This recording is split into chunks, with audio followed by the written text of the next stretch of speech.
코로나19 확진자가 다수 발생한 신천지 교단을 두고 정치권에서도 갑론을박이 이어지고 있습니다. 신천지 수사에 대해서 여야가 온도차를 드러내는 가운데 어제 이만희 총회장이 기자회견장에 이른바 박근혜 시계를 차고 나온 이유를 두고도 말들이 오가고 있습니다. 국회 취재기자 연결합니다. 송재인 기자.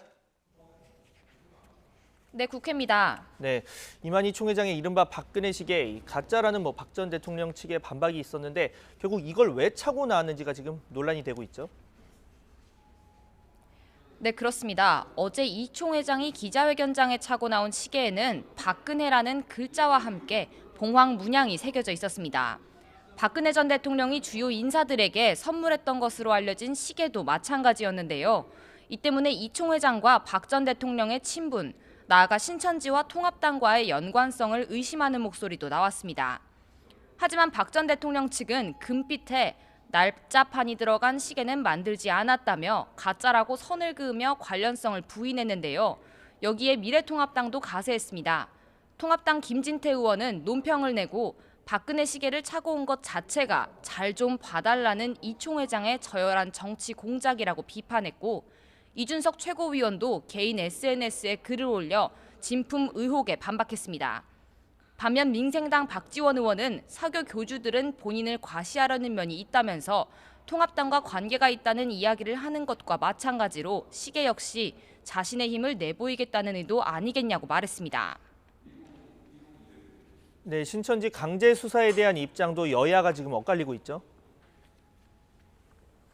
네, 그렇습니다. 당국 역학조사협조와 코로나19 바이러스 확산 방지를 위해 신천지 교단에 대한 강제 수사 필요성도 제기되는 상황인데요.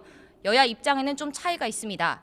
더불어민주당 이인영 원내대표는 코로나19 확진자가 4천 명을 넘어가는 상황에서도 신천지는 여전히 책임을 회피하고 있다고 비판했습니다. 교인 명단을 누락하는 등 방역당국에 대한 비협조가 드러나고 있지만 이 총회장은 말뿐인 사과만 내놓았다고 목소리를 높였는데요. 국민 10명 가운데 8명도 신천지 압수수색에 찬성한다며 당국도 주저 말고 단호하게 조처해야 한다고 강조했습니다. 조정식 정책위 의장은 신천지가 특정 정당과 유착관계가 있다는 의혹이 있다며 국민 앞에 명백한 입장을 밝히라고 요구했습니다. 반면 미래통합당 심재철 원내대표는 신천지에 대한 수사는 필요하고 기소할 것이 있으면 기소해야 한다고 촉구하면서도 정부가 자신의 무능을 감추기 위해 시선을 돌리려는 의도를 가지고 수사에 임해서는 안 된다고 목소리를 높였습니다. 네, 이런 가운데 오후에는 경제 분야 대정부 질문이 예정이 돼 있는데 이 코로나 사태에 대한 질의가 집중될 것이라는 전망이죠. 네, 그렇습니다. 어제와 마찬가지로 오후 2시에 진행되는 대정부 질문, 오늘은 경제 분야 질의가 예정돼 있습니다. 정세균 국무총리가 대구에서 코로나19 현장 지휘를 하고 있는 가운데 오늘 질의는 홍남기 경제부총리에게 집중될 전망입니다. 제1야당인 미래통합당은 홍 부총리 등을 상대로 이번 사태에서 정부 대응이 부실했다며 맹공에 나설 것으로 보이는데요. 정부가 사태 진정을 위해 제때 예산을 집행하지 않고 뒤늦게 추경안 편성에 나섰다는 비판입니다. 국무회의 의결만 거치면 상대적으로 수월하게 집행할 수 있는 예비비를 이제까지 1,000억 원 가까이만 투입해놓고 처리 절차가 복잡한 추경은 6조 원 이상의 규모로 늑장 편성하려 한다는 겁니다.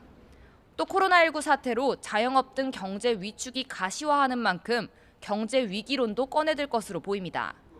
여당은 추경을 최대한 빨리 통과시키겠다는 입장입니다. 홍 부총리는 어제 당정협의회에서 오는 5일 국회에 추경 예산안을 제출하겠다고 밝혔는데요. 정부가 제출할 추경은 메르스 사태 당시 11조 원 규모보다 더 클 것으로 예상됩니다. 여당은 코로나 사태를 정쟁으로 몰고 가지 말라고 야당을 향해 목소리를 높이면서 협조를 구할 것으로 보입니다. 지금까지 국회에서 YTN 송지인입니다.